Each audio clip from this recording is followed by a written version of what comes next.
হ্যাঁ, কফি। আমি কফি খাই না। শিট, আগে বলতো চা নিয়ে আসতাম। কথা ঘোরাচ্ছ কেন? আগে বলো মেয়েটা কে ছিল? তোমাকে মিথ্যা বলবো না, ওর নাম আয়রা। ওকে আমি ভালোবাসতাম। ভালোবাসতাম মানে? ভালোবাসতাম মানে হ্যাঁ ভালোবাসতাম, কিন্তু এখন আর বাসি না। কিন্তু কেন? এটা তো অনেক সুন্দর। জানি না, কিন্তু আমার কেন যেন এখন আর ওকে ভালো লাগে না। তোমাকে মিথ্যা বলবো না, আমার কেন যেন ওকে পারফেক্ট লাগে না। মনে হয় আমি আরো বেটার কাউকে ডিজার্ভ করি। বেটার বলতে? বেটার বলতে আরেকটু সুন্দর কাউকে, আরেকটু পারফেক্ট কাউকে। তোমার আমার সাথে কথা বলতে ভালো লাগে? হ্যাঁ, তোমার সাথে কথা বলতে কেন ভালো লাগবে না? আর আমার সাথে কথা বলতে কেন ভালো লাগবে? কারণ কারণ আমার চোখে তুমি পারফেক্ট। তাই? হুম। সত্যি? হ্যাঁ। তাহলে তুমি ওকে ডিরেক্টলি কেন বলতেছো না? তোমার ওকে আর ভালো লাগে না? বল দিলেই তো হয়। কারণ আমি ওকে কষ্টও দিতে চাই না। তুমি চাওটা কি? জানি না। জানি না ছাড়া আর কিছু জানো? সেটাও জানি না। কফিটা খাবে না তাহলে? আচ্ছা তুমি 2 মিনিট বসো, আমি 2 কাপ চা নিয়ে আসি। আরে বললাম তো খাবো না। আরে নিয়ে আসি, আরো কিছুক্ষণ আড্ডা দেওয়া যাবে।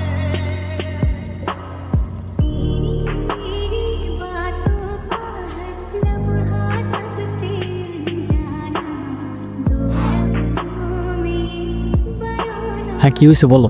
তোমাকে আমি কতগুলো কল দিছি, তুমি কল কেন ধরতেছো না? হ্যাঁ, তো আমিও তো কল কেটে দিলাম কতবার। আমি ঘুমাবো, কেন বুঝতেছো না? তুমি সকালে কাজে যাবা, সারাদিন একটা টেক্সট করবা না, রাতে কল দিবা না, আমাদের কথাটা কখন হবে বলবে একটু আমাকে।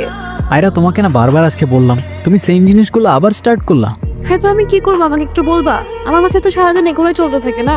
হ্যাঁ, তো তোমার মাথার মধ্যে চললে মাথার থেকে বের করে একটু শান্তিতে ঘুমাও, আর আমারও ঘুমাইতে দাও। আমার আর কাজ নাই, সারাদিন কাজ করবো আর বাসায় এসে সব চিল্লাচিল্লি শুনবো আমি। আমি চিল্লাচিল্লি করতেছি? আমার ভয়েস শুনে তোমার এটা চিল্লানো লাগতেছে? আয়রা দেখো প্লিজ, দেখো তুমি সিন ক্রিয়েট করো না এসব। আমার একটু ঘুমাইতে দাও, আমার সকালে উঠতে হবে। রাখতেছি।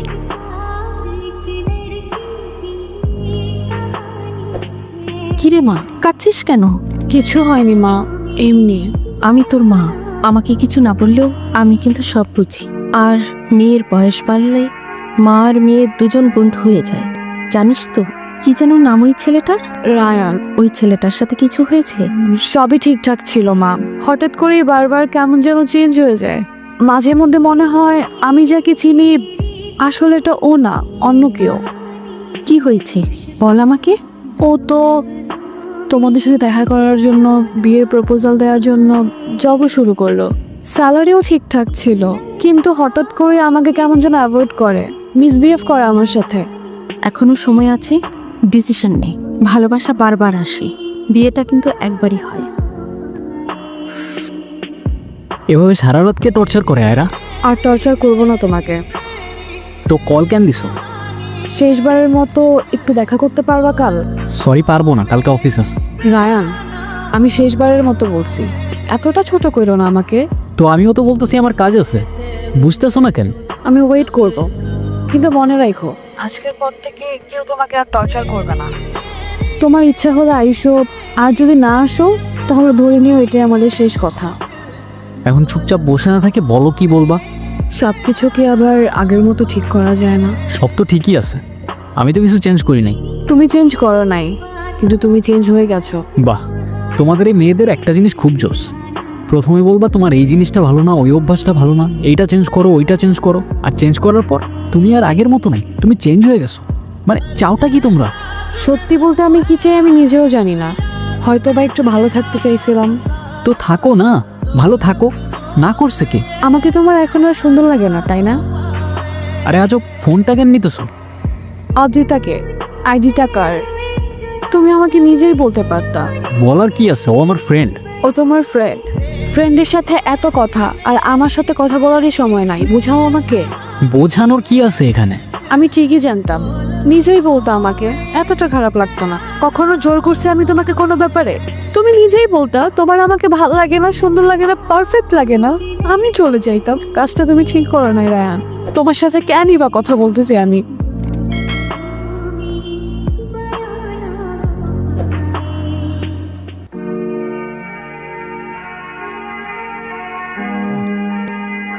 বল।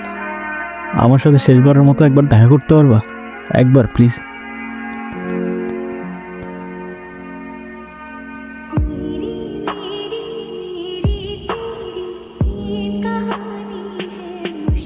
আমি কিছু বললে বিশ্বাস করবা তুমি?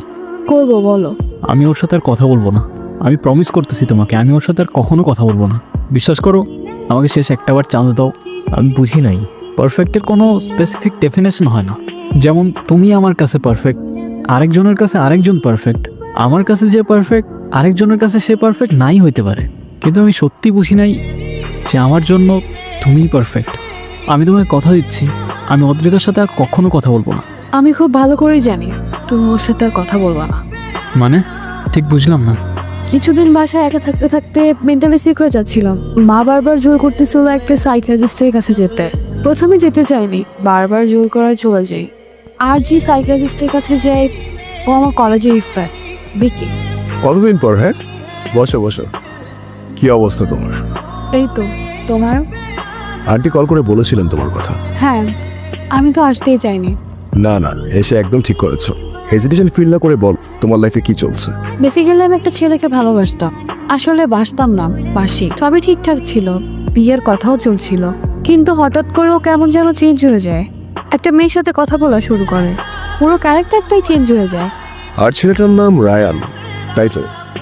হ্যাঁ, তুমি কি করে জানলে? এইটুকু স্টাডি তো আমরাও রাখি ম্যাডাম।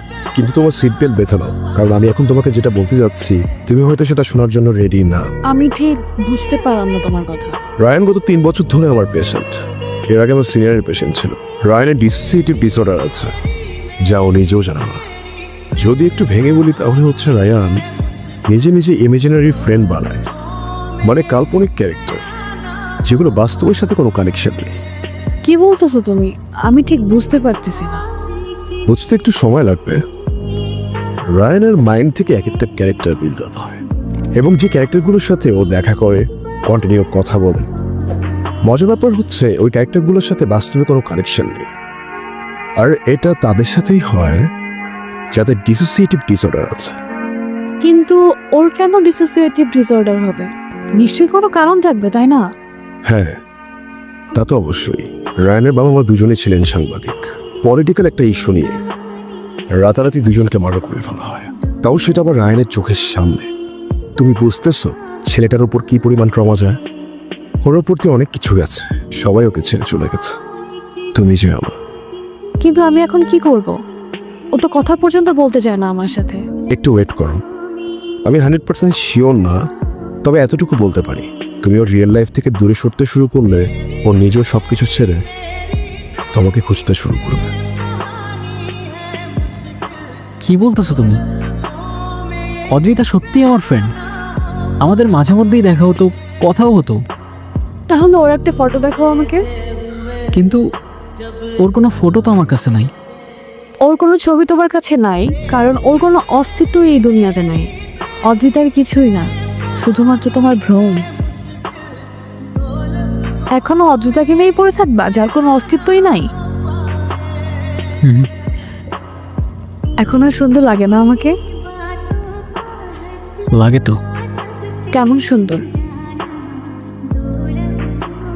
একদম পারফেক্ট। হইছে, থাক। অদ্রিতার ভূত মাথা থেকে নামলে এবার চলো।